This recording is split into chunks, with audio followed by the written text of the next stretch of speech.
우리 말씀 나누기 전에 우리 나 주님의 기쁨 되기 원하네 이 찬양 우리 하나님께 올려드리면서 우리 삶이 에셀 나무를 심는 자의 삶이 되기를 원합니다. 더 나아가서 오늘 본문 말씀을 통해서 우리 삶이 에셀 나무가 되기를 소망합니다. 주님이 에셀 나무를 우리 가정에, 우리 마음에, 우리 교회에, 한국교회에 심어 주옵소서. 기도하는 마음으로 나 주님의 기쁨 되기 원하네 찬양하겠습니다.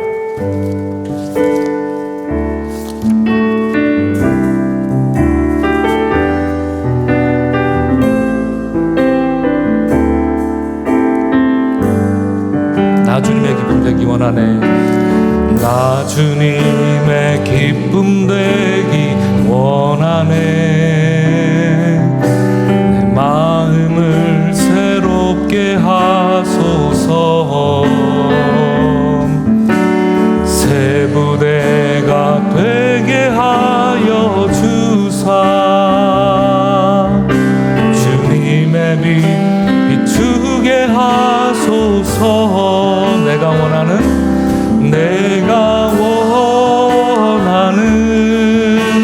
한 가지 주님의 기쁨이 되는 것.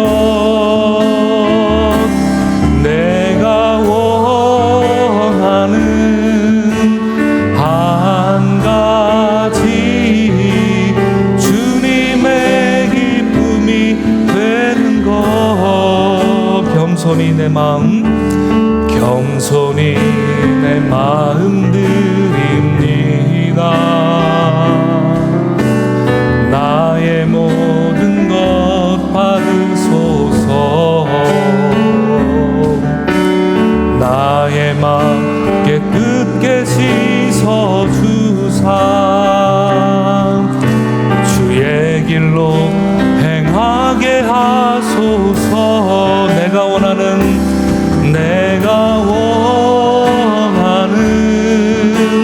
한 가지 주님의 기쁨이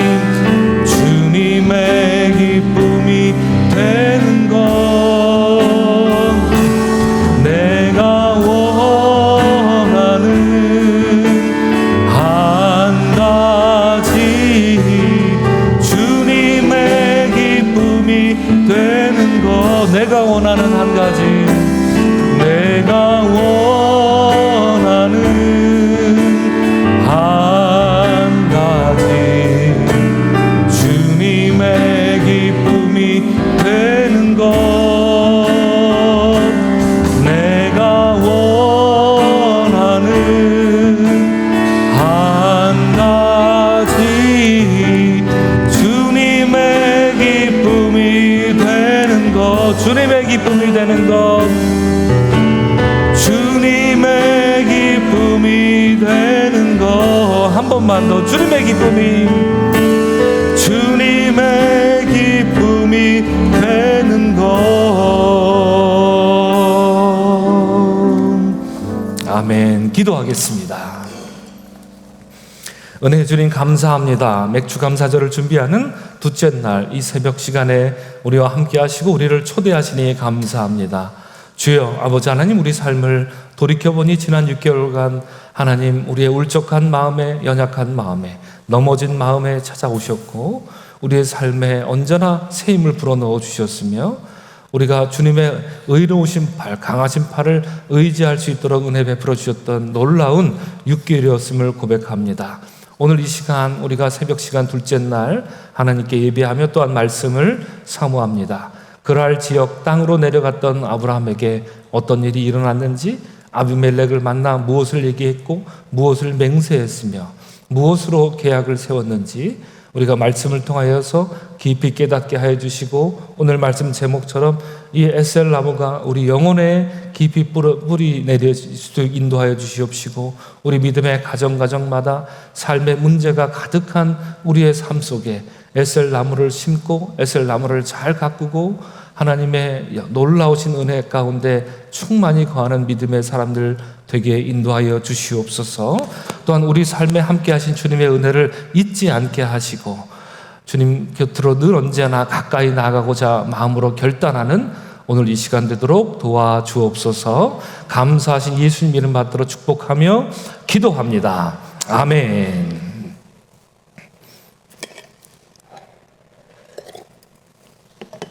우리 옆에 있는 분들하고 다시 한번 축복하면 좋겠습니다.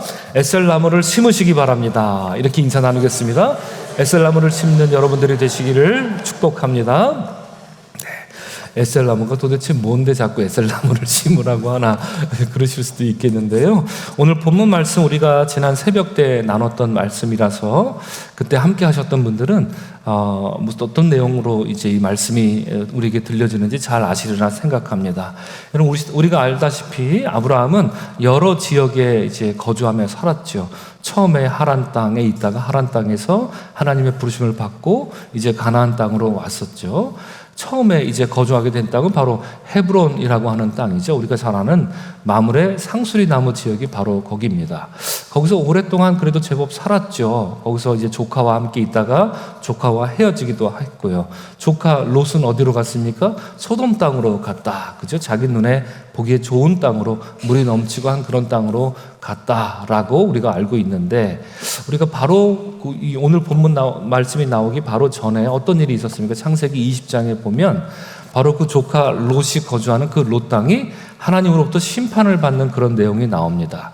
심판받을 그런 내용이 나오는데, 아브라함이 자기 조카가 살고 있는 그 롯 땅을 여호와의 사자가 심판하러 간다 그러니까 이제 하나님과 딜을 걸었던 그 내용이 나옵니다. 그죠?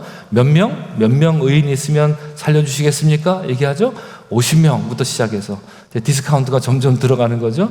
45명이었다가 40명, 40명, 그 다음에 30명, 20명, 그리고 10명 있으면, 의인 10명이 있으면 이제 소돔 땅을 이제 심판하지 않는 걸로 이렇게 거래를 했던 거죠. 아브라함은 내심 생각했을 거야. 에이, 설마 10명 없겠어. 한 100명 정도는 있겠지. 근데 내가 딜을 잘했네. 이 상술의 달인 아닙니까, 아브라함은? 그죠? 내가 딜을 잘했네. 10명 있겠지라고 생각했는데, 다음날 아침에 이제 보니, 와, 저쪽 너머로 이 헤브론 땅에서 저쪽 소돔 땅을 멀리서 바라보니 이제 연기가 막 올라오는 것이 헤브론 땅에서조차 온기가마 연기처럼 올라오는 것처럼 그렇게 보였을 정도로 소돔 땅이 심판당하는 것을 두 눈으로 목격하는 장면이 나오죠. 그렇죠? 그래서 그러니까 성경학자들도 왜 아브라함이 헤브론 땅에 있다가 왜 그랄 지역으로 옮겼느냐 한번 물어보시죠. 왜 옮겼나요? 물어보면 아는 사람 아무도 없어요. 사실 저도 모르고 우리 아무도 몰라요. 그죠? 그러나 이제 우리가 생각해 보는 거예요. 생각해 보건대 아마도 그때 굉장한 충격을 받았다. 아브라함이 그 연기가 막 가마에서 올라오는 것처럼 소돔 땅에 불타는 걸 보고 충격을 받았고, 어젯밤에 내가 하나님의 사자에게 막 함부로, 그죠? 하나님 말씀에 복종하지 못하고 함부로 하나님의 의가 어떠느니, 정의가 어떠느니 하나님 앞에 막 함부로 자기가 나대면서 하나님의 의에 대해서 막 재단했던 자기 생각에 너무나도 수치스러웠을 것입니다. 그리고 딜을 성사시켰다 생각을 했는데 결국 의인 10명커녕 하나도 없었죠. 우리가 알다시피 하나도 없는 그 가운데 그 땅이 심판받은 걸 보고 굉장한 무기력감에 빠졌고, 또 하나 더 말하자면 자기 조카 롯이 저 불 속에 내 조카가 죽었겠구나 이렇게 생각을 한죠. 실제로는 안 죽고 또 조카 롯은 여러 우여곡절 끝에 살아남긴 했습니다만, 이런 여러 가지 자기가 생각했던 기대했던 것과는 완전히 다른 그런 마음이 자기 마음을 가득 메웠던 것이죠. 그래서 아마도 마음 결정하고 그 전에 남방 네겝으로 내려갔던 그런 생각을 다시 하고, 그래서 그랄 지역으로 땅을 옮겨갔을 것이다 이렇게 우리가 추측해 볼 수 있습니다. 자, 그렇게 그랄 지역으로 내려갔던 이 아브라함이 어떤 일이 이제 일어났습니까? 무기력함에 빠졌던 사람 이 아브라함이 그 전에 애굽에서 했던 그 실수를 반복했다. 그래서 설명이 되는 거예요. 안 그러면 설명이 안 돼요. 그래서 그거 하지 말라 그랬던 하나님 말씀이 있었는데 왜 그랄 지역에 가서 또 이 자기 아내를 누이라 속였는가? 이제 이래서 이해가 되지 않을까 이제 싶습니다. 그렇죠? 어떤 일이 있었습니까? 이제 누이라 속이고 자기 아내 사라를 이제 아비멜렉에게 넘기죠. 그런데 그날 하나님이 나타나신 겁니다. 아비멜렉에게 나타나셔서 말씀하시죠. 이 여인은 남편이 있는 여인으로 내가 손대면 너도 죽고 네 백성들 다 죽는다 말씀하시죠. 그러니까 아비멜렉이 얼마나 꿈속에 이런 여호와가 하나님이 나타나 말씀하시니 굉장히 황당했겠고, 이게 무슨 일인가, 내가 그러려고 그런 게 아닌데, 그죠? 왜 갑자기 하나님, 저 여호와라는 하나님이 나에게 나타나서 이렇게 무시무시한 꿈을 내게 주는가, 두려운 마음에 떨어서 그 다음 날로 득달같이 아브라함을 부르죠. 야, 어떻게 된 겁니까? 얘기해 보십시오. 어젯밤에 나한테 이런 일이 있었는데 이 사라가 당신의 아내입니까? 누입니까? 똑바로 말하십시오. 이거 내가 가다가 나도 죽고 우리 백성도 다 죽을 뻔하지 않았습니까? 이제 그렇게 얘기를 했죠. 자초지종을 한번 얘기하십시오. 그랬더니 이제 아브라함이 정신이 번떡 드는 거죠. 그래서 하는 말이 이제 20장 11절 말씀에 화면 띄워주시면 이렇게 말하죠. 우리 다 같이 한번 읽을까요? 시작. 이곳에서는 하나님을 두려워함이 없으니 내 아내로 말미암아 사람들이 나를 죽일까 생각했노라. 그렇죠? 지금 뭐래요? 내 무엇으로? 내 아내로. 그렇죠? 이시샤라고 내 아내로 말미암아 사람들이 나를 죽일까 했노라. 여러분 생각해 보십시오. 하나님을 이 땅 사람들은 하나님을 두려워하지 않는다. 그러나 결과적으로 나타난 것은 정말로 하나님을 두려워하지 않았던 사람은 누구였습니까? 아브라함이 하나님을 두려워하지 않았어요.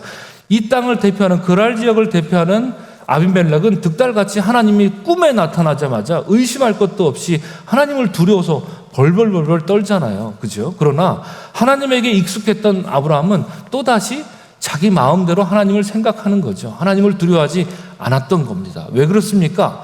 아브라함은 왜 하나님을 두려워하지 않았습니까? 왜냐하면 하나님이 언약을 주셨잖아요. 내 아내 사라로부터 내가 후손을 줄 것이다 말씀하셨는데, 후손이 태어나야 될 자기 아내의 몸을 함부로 양도했던 것 아닙니까? 뭘 위해서? 자기 목숨을 부지하기 위해서. 이처럼 하나님을 두려워하지 않는 사람이 또 어디 있습니까? 그렇죠? 이런 꾸지람을 이제 아브라함이 듣게 되었죠. 그래서 그 결과 어떻게 됐습니까? 아비멜렉은 하나님으로 인해서 아브라함에게 호의를 이제 베풀어 줍니다. 호의를 베풀어 준 것이 아브라함 때문이 아니었습니다. 하나님으로 인해서 호의를 베풀어 주고 아브라함에게, 자, 딱 보니까 당신 정들었던 그 헤브론을 떠나서 여기까지 온 거 보니 다른 데 가지 마십시오. 그냥 여기 당신이 원하는 곳에 눌러 앉아 사십시오. 그래서 당분간 아브라함이 이 그랄 지역에 살게 되는 것이죠. 자, 그랄 지역에서 아브라함은 굉장히 잘 살았습니다. 아브라함은 거래의 달인, 심지어 여러분 하나님과 거래하려고 했던 존재 아니었습니까? 우리가 이 말씀을 깊이 생각해 보면, 그러니 그랄 지역에서 여러 가지로 형통하게 이렇게 길을 걸었을 것입니다. 그래서 굉장히 사람도 많고 양과 염소도 많은 이제 부자가 됐을 것입니다. 그런데 여러분, 아브라함이 더 부자일까요? 아니면 나중에 이삭이 더 부자가 될까요? 둘 중에 비교하면 누가 더 부자였을까요? 그렇죠. 이게 추측컨대 이삭이 더 부자가 될 겁니다. 암시하기로 분명히 딱히 그렇다고 말할 수는 없지만 아마 이삭이 아브라함보다 한 100배 정도는 더 부자인 것을 이렇게 암시하는 말씀이 딱 나오죠. 그래서 보면 이삭이 훨씬 더 부자였을 것이다. 우리가 이렇게 추측해 볼 수 있는데, 여하튼 아브라함 굉장한 부자 아닙니까? 나중에 이제 자기 아들 이삭의 그 며느리를 얻기 위해서 낙타 몇 피를 줬다고요? 저기 그 창고에서 람보르기니 한 10대 가져가 이랬던, 제가 농담으로 했던 것처럼 그렇게 커다란 부자가 됐던 거죠. 그러다 보니 이제 아비멜렉이 처음에는 이 아브라함이라는 존재가 그렇게 미미했는데, 그죠? 미미했으니 저거 좀 뺏을 거 없나 이렇게 생각했던 존재였는데, 시간이 지나니까 그런 미미한 존재가 아니라 이제 좀 상대해주고 거래해야 될 대상이 돼버린 거예요. 어느 순간인가.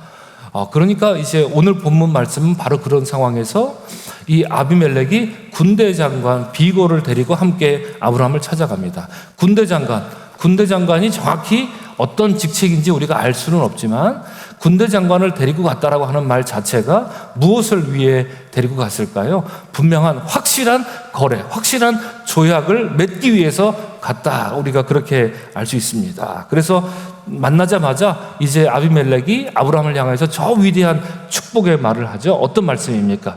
창세기 오늘 본문 22절의 말씀인데 우리 다 같이 함께 읽겠습니다. 시작. 내가 무슨 일을 하든지 하나님이 너와 함께 계시도다. 아멘. 아멘. 그렇습니다. 여러분, 하나님 여러분들에게 이런 축복의 여러분 존재를 만들어 주시길 바라는데, 특별히 여러분 주변에 사는 여러분들의 가족들과 여러분의 친척들과 여러분의 이웃들에게 이러한 축복의 말을 듣는 우리 모두가 될 수 있기를 주의 이름으로 축원합니다. 아멘. 여러분 생각해 보십시오. 우리 사는 모습을 보고 옆에 앉아 있는 불교 믿는 다른 이웃 사람이, 옆집 사람이 내가 하나님은 안 믿지만, 내가 예수님은 안 믿지만 당신 사는 모습을 보니 정말 예수님이 살아계시는가 보군요.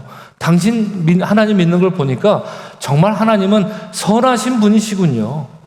당신 사는 모습을 보니까 하나님이 정말 이 세상을 통치하시는가 보군요. 여러분, 이런 얘기 혹시 주변 사람들에게 이야기를 듣습니까? 어떻습니까? 이런 말은커녕 우리가 반대로 하나님 그렇게 살아계시다는 거 보는데 당신 몸 일만 났다면 그렇게 한번 막 화내고, 일만 났다면 초조해하고 분주하고 그렇게 사는 모습을 보니까 하나님 믿으나 안 믿으나 뭐 똑같구만. 나한테 앞으로 다시는 하나님 믿으라는 소리 하지 마시오. 만약에 우리가 이런 얘기를 듣는 신앙생활을 하고 있다면 얼마나 부끄럽고 얼마나 초라합니까? 그죠? 아브라함의 그 사는 모습을 보니까 아비멜렉이, 비록 그는 여호와 하나님을 믿는 사람은 아니었지만 아비멜렉에게 대뜸 하는 말이 당신이 무슨 일을 하든지 하나님이 함께 하십니다. 이런 이야기를 하면서 아브라함에게 축복하고 있습니다.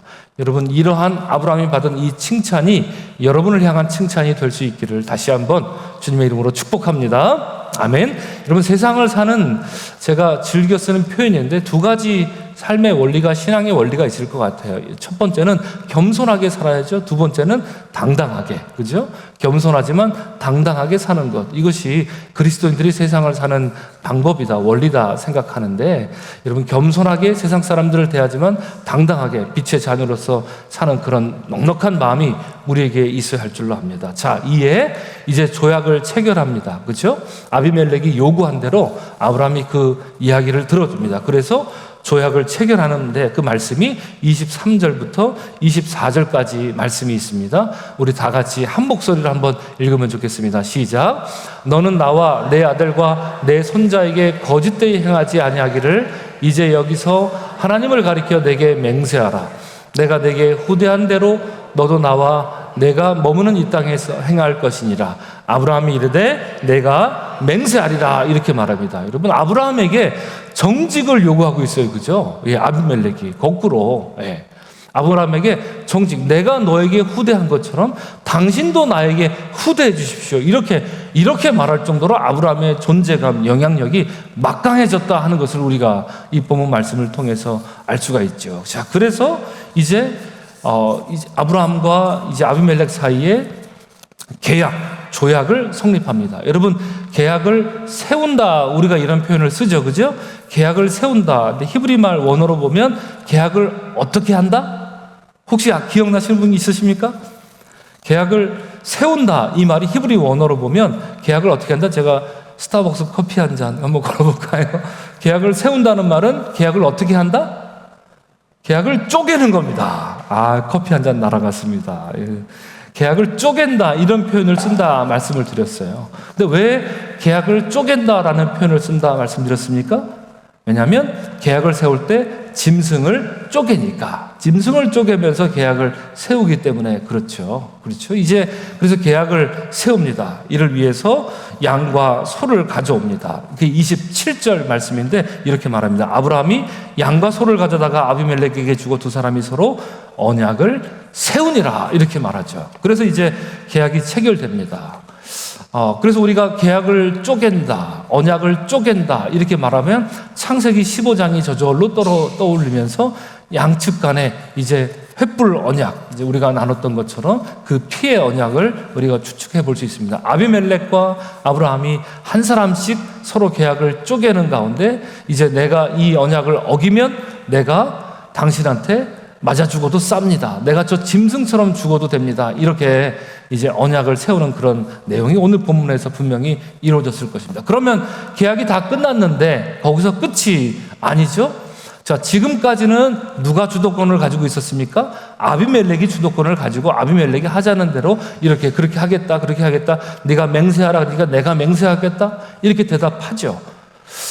그리고 계약을 세우자 그러니까 계약을 세웁니다. 그런데 이제 주도권을 아브라함이 뺏어오는 그런 장면이 나옵니다. 그게 바로 25절, 26절 본문 말씀인데 우리 다 같이 한번 화면을 보시고 여러분 성경을 보시고 한번 읽겠습니다. 시작. 아비멜렉의 종들이 아브라함의 우물을 빼앗는 일에 관하여 아브라함이 아비멜렉을 책망하매 아비멜렉이 이르되 누가 그리하였는지 내가 알지 못하노라. 너도 내게 알리지 아니하였고 나도 듣지 못하였더니 오늘에야 들었노라. 이렇게 말합니다. 여러분, 이 말씀을 읽고 보니까 아비멜렉이 완전히 주도권을 빼앗겼어요. 아브라함이 책망을 합니다. 그죠?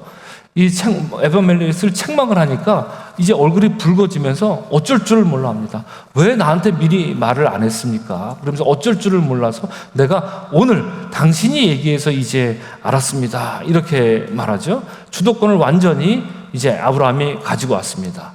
이제 그러자 이렇게 인정하자 아비멜렉은 이제 아브라함에게 자기 주도권을 다 뺏겼고 아브라함은 거꾸로 역제안을 하는 거죠. 자, 이제 내가 당신에게 이러한 짐승을 줄 테니 이 우물이 이제 내가 팠다라고 하는 것을 당신이 인정해 주십시오라고 28절, 31절 말씀에 이제 그 이어지는 아주 위대한 장면이 나오는 것이죠. 자, 어떤 일이 벌어졌을까요? 아브라함이 7 암양 새끼를 따로 놓았다. 여기서 일곱이라는 말이 이제 스보아라고 하는 히브리 말입니다. 스보아.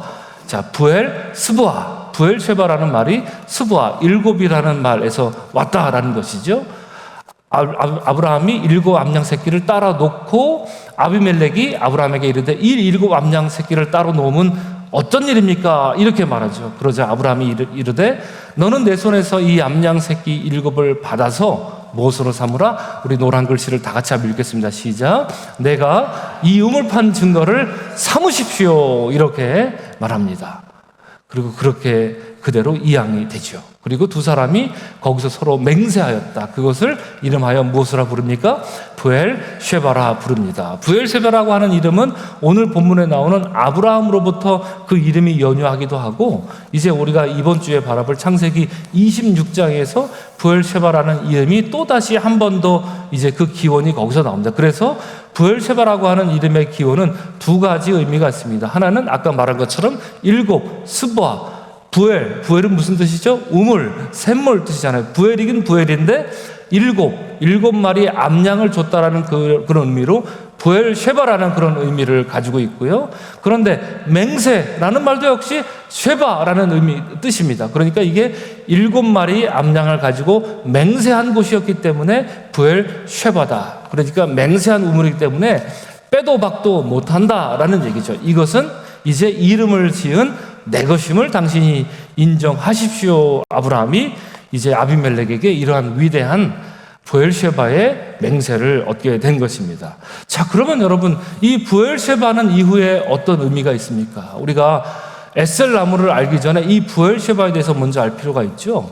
부엘쉐바는 이스라엘 역사에 있어서 어떤 의미가 있는 우물 장소가 됩니까? 첫째로 여러분 어떻습니까?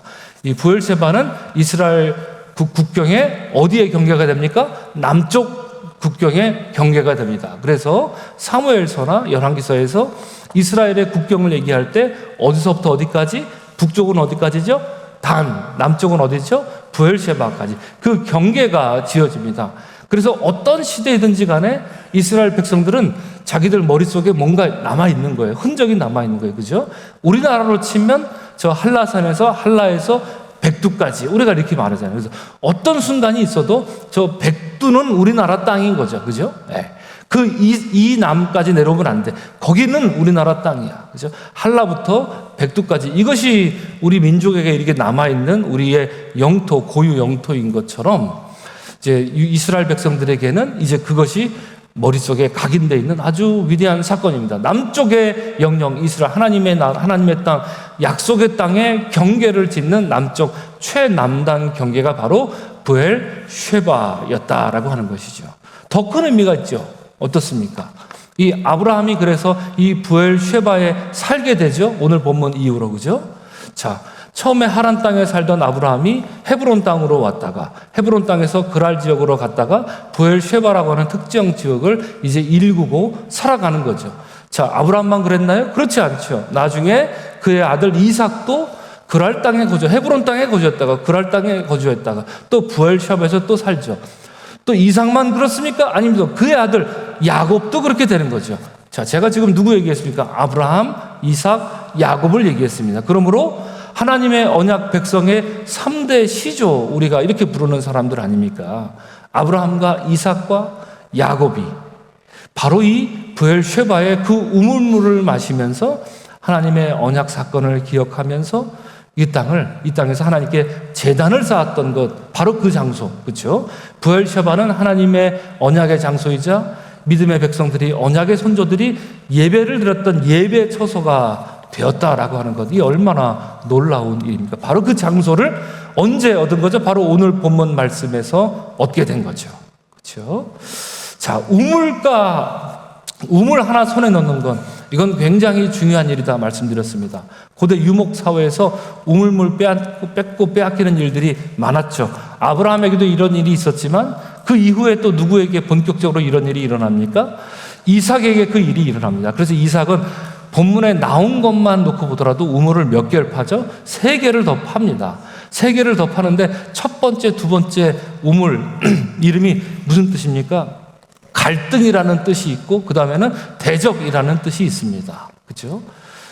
이것만 보더라도 우물 파는 것 자체가 굉장히 사람들과 갈등을 일으키는 그런 장소였는데 거기다 이름을 어떻게 짓느냐, 이것이 굉장히 중요한데 오늘 본문에서 아브라함이 이름을 브엘쉐바라는 이름을 원인을 거기서 갖게 되므로 이제 빼도 박도 못하는 겁니다. 여기는 아브라함이 아비멜렉과 맹세하고 계약을 맺어서 7 암양을 주고 아비멜렉이 팠던 그 우물이다라는 것이 사람들의 입으로 전해지면서 이건 이제 함부로 건드리지 못하는 하나님 언약 백성의 영토가 되었다라고 하는 것을 우리가 알 수 있습니다. 이것이 이제 이 브엘쉐바의 아주 커다란 의미라고 우리가 생각할 수 있는데요. 자, 그런데 본문 말씀을 보면 아브라함이 33절에서 이 일 외에 아주 의미 있는 일을 했죠. 오늘 여러분들과 나누고자 하는 건 바로 이겁니다. 여러분, 브엘쉐바로 만족하지 마십시오. 브엘쉐바로 만족하지 마십시오. 33절 말씀, 굉장히 의미심장한 말씀인데 우리 다 같이 33절을 한번 읽겠습니다. 시작. 아브라함은 브엘쉐바에 에셀 나무를 심고 거기서 영원하신 여호와의 이름을 불렀더라. 우리 다 같이 다시 한번 읽겠습니다. 시작.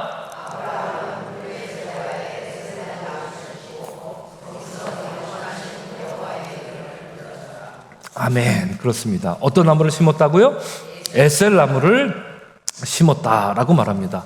여러분, 어제 첫날 제가 우리 믿음의 우리의 영적 삶은 에덴 정원의 어떤 나무로부터 그다음에 이후에 하나님 우리에게 주실 새 예루살렘의 어떤 나무까지 달려가는 길이라 말씀드렸습니까? 생명나무에서 생명나무로 달려가는 그 여정 속에 우리가 있다 말씀을 드렸어요.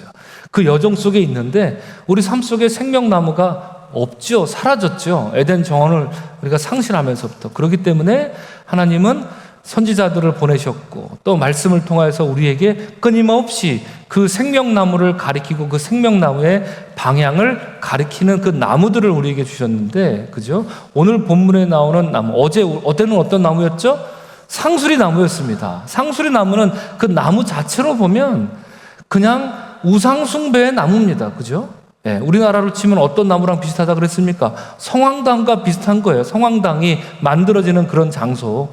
가서 기복신앙, 자기 그냥 세상적으로 그냥 행복하길 원하고 세상적으로 물질 축복 부시옵소서 막 우리가 예수님 믿기 전에 성황당에 가서 물 떠놓고 비는 그런 장소가 상수리 나무였단 말입니다. 그러나 그곳에 언약 백성이 들어가므로 그리고 그곳에 하나님의 사자가 그 나무 아래 앉게 되므로 그것은 기복신앙, 우리의 세상적인 그런 복을 비는 장소가 아니라 하늘로부터 오는 복을 비는 그런 장소가 바로 상수리 나무 아래가 됐다. 어제 그 말씀을 우리가 나눴죠. 여러분, 상수리 나무 아래 거하는 바로 그곳으로 우리가 가야 되겠죠. 어제는 상수리 나무였어요. 오늘은 어떤 나무입니까?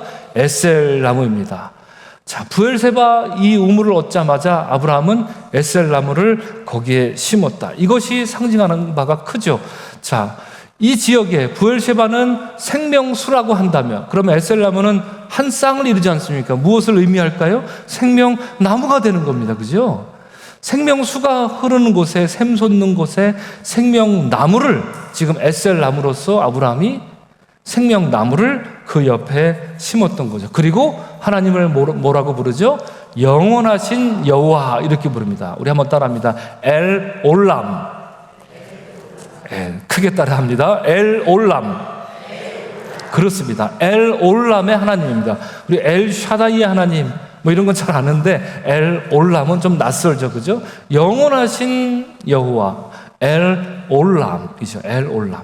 그냥 이것이 그냥 순간적으로 하나님, 내가 지금 내가 사는, 아브라함 사는 내 시대만이 아니라 이후로 언약 백성의 후손들이 바로 브엘셰바와 에셀 나무를 통하여서 하나님 주시는 복을 얻게 하여 주시옵소서. 그리하여 저들이 영원하신 하나님을 바라보며 평탄한 길을 걷게 하여 주옵소서. 저들의 삶이 그냥 메마른 광야에 사는 그런 삶이 아니라 시냇가에 심겨진 나무처럼 살게 하여 주옵소서. 그리하여 저들이 평탄한 삶을 살게 하옵소서 하면서 불렀던 하나님이 엘 올람의 하나님이었습니다. 어제 제가 여러분들과 나눴습니다.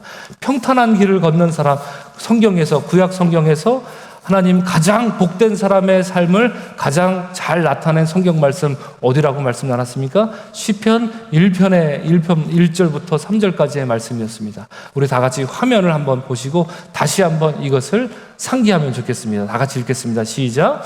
복 있는 사람은 악인의 꾀를 쫓지 아니하며 죄인의 길에 서지 아니하며 오만한 자의 자리에 앉지 아니하고. 여러분, 그렇죠? 여러분, 악인의 꾀를 쫓지 마시고 죄인의 길에 서지 마시고 오만한 자의 자리에 앉지 마시기를 바랍니다. 오직 상수리 나무 아래 거하면서 여호와의 사자가 여러분들에게 들려주시는 그 말씀을 붙조차 듣고 복종하는 여러분들이 되시길 바랍니다. 아멘. 2절에서 그래서 이어서 말합니다. 시작. 오직 여호와의 율법을 즐거워하여 그 율법을 주야로 묵상하는 자로다. 평탄한 길을 걷는 자의 삶은 다른 것 아니라고 말씀드렸습니다. 그렇죠? 평탄한 길을 걷는 자의 삶은 여호와의 율법을 주야로 묵상하는 자가 평탄한 길을 하나님이 주시는 최고의 복을 누릴 수 있는 조건, 자격은 다른 게 아닙니다. 오직 여호와의 말씀으로부터 나온다. 우리가 생각해 볼 수 있습니다. 그런 자의 삶을 시편도 이렇게 에덴 정원에 빗대어서 우리에게 설명해 주는 겁니다. 에덴 정원이야말로 시냇가에 심은 나무가 과실을 맺는 것 같은 삶 아닙니까? 그죠? 에덴 정원에서 아담과 하와의 삶이 원래 그런 삶이었던 건 아니겠습니까? 그걸 상실해서 그렇죠.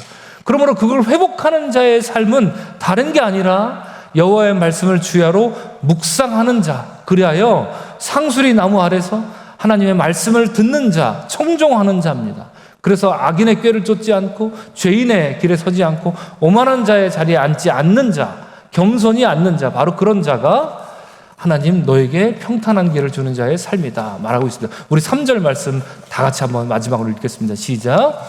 저는 시냇가에 심은 나무가 시절을 쫓아 과실을 맺으며 그 잎사귀가 마르지 아니함 같으니 그 행사가 다 형통하리로다, 이렇게 말합니다. 여러분, 축복합니다. 여러분의 삶에 브엘셰바 우물을 파는 여러분들이 되시기를 주의 이름으로 축원합니다. 아멘. 그 옆에 에셀 나무를 심는 여러분들이 되시기를 주님의 이름으로 다시 한번 축복합니다. 아멘. 그리고 하나님, 영원하신 하나님과 더불어 엘 올람의 하나님과 더불어 사는 믿음의 사람들이 되시기를 주의 이름으로 축원합니다. 아멘. 여러분, 그래서 에셀 나무가 도대체 어떻게 생긴 겁니까? 제가 전에 우리 머풍금 우리 기도회 때 잠깐 그 사진을 여러분들에게 보여드린 적이 있는데, 에셀 나무를 잠깐 보여주시면 이렇습니다. 지금 PPT를 누가 하고 계신가요? 어제 너무 잘하셨고 오늘도 너무 잘하시는데, 어제 누가 하셨죠? 네? 김은경 권사님 어제 해주셨구나. 어제 너무 오늘 지금 누가 하고 있어요? 박종숙 권사님, 감사합니다. 내일도 기대합니다.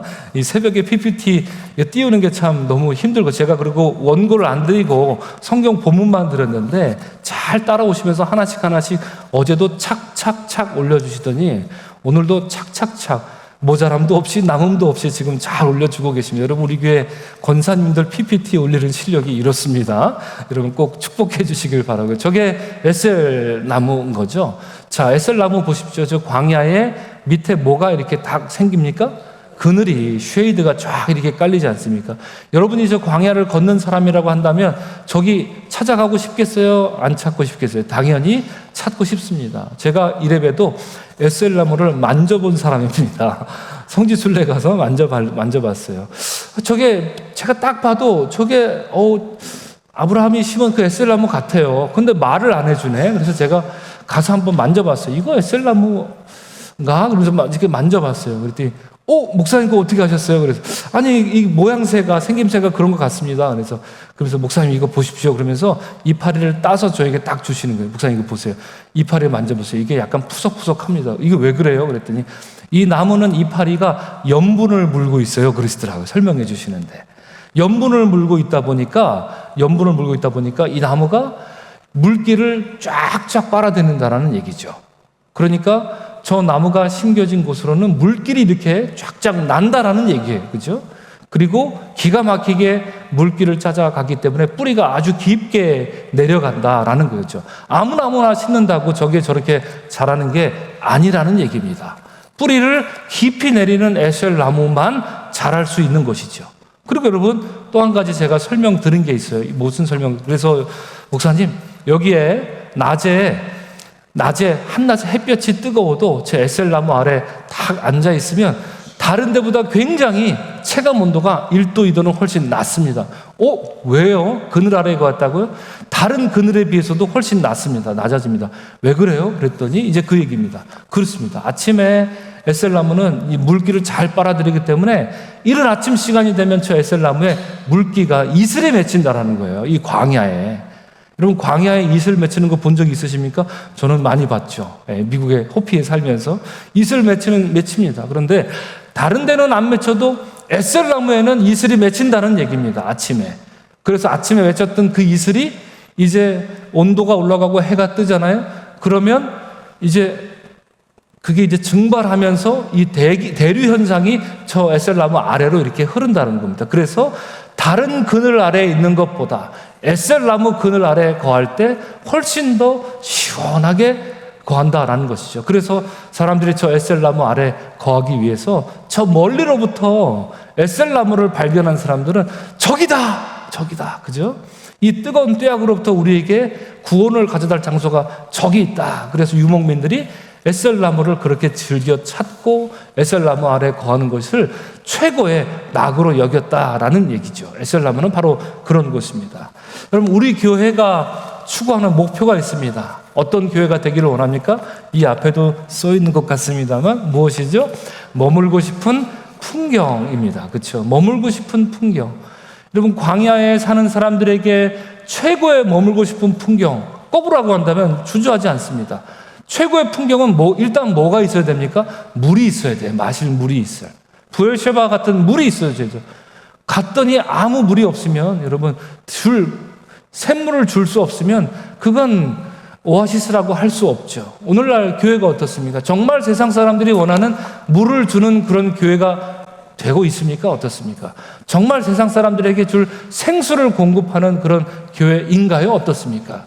우리 교회는 어떻습니까? 오늘날 한국 교회는 어떻습니까? 그렇죠? 우리가 진지하게 우리에게 물어봐야 됩니다. 생명수를 공급할 수 있는 부엘셰바 같은 교회가 되어야 되겠죠. 그리고 사람들이 찾아왔을 때 머물고 싶은 풍경이 되어야 합니다. 그렇죠? 그래서 도종환 선생님의 꽃 피우기라는 시가 이러했지요. 꽃을 피운다는 건 가늠할 수 없는 막막한 허공에 실가지 뻗어 잿빛 대지를 살아있는 빛깔로 바꾸고 그것을 머물고 싶은 풍경으로 바꾸는 일이다. 그렇죠? 황사바람 뺨을 치고 흙비 그 위에 쏟아져도 멈추지 않는 일이다. 멈추지 않고 자신의 전부를 들어 올리는 일이다. 들어 올린 흔적 하나하나 눈물겹고 아름다운 일로 바꾸는 일이다.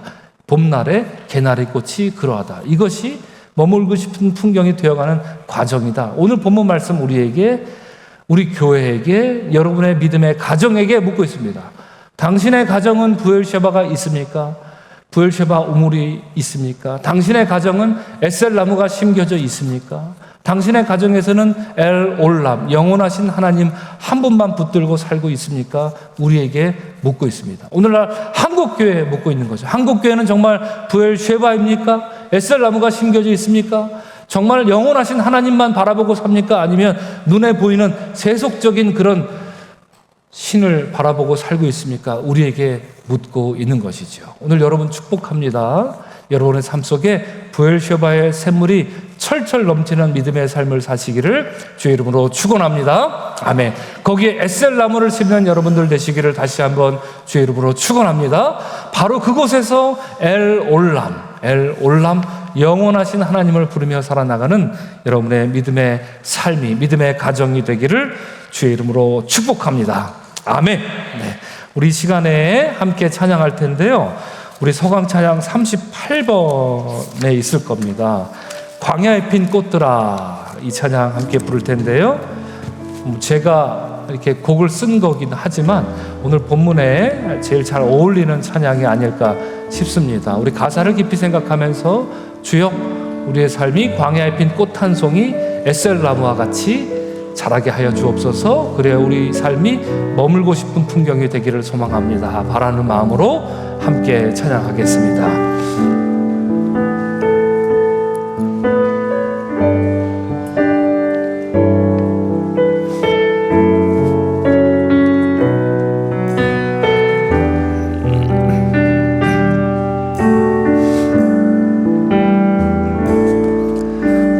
광야에 핀 꽃들은 결코 비를 탓하지는 않는다. 흩날려 떠돌던 서러운 시간을 뒤로 하고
다시 한번 너의 상처는 아름답다.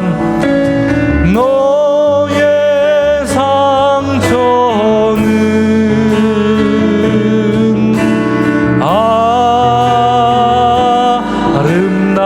아름답다. 너의 목마름 조차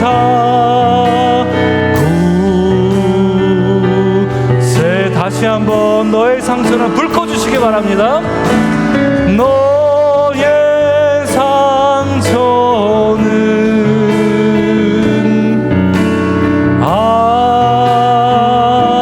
아름답다. 너의 목마름 조차 우리 다시 한번 고백합니다. 너의 상처는 아름답다. 너의 상처는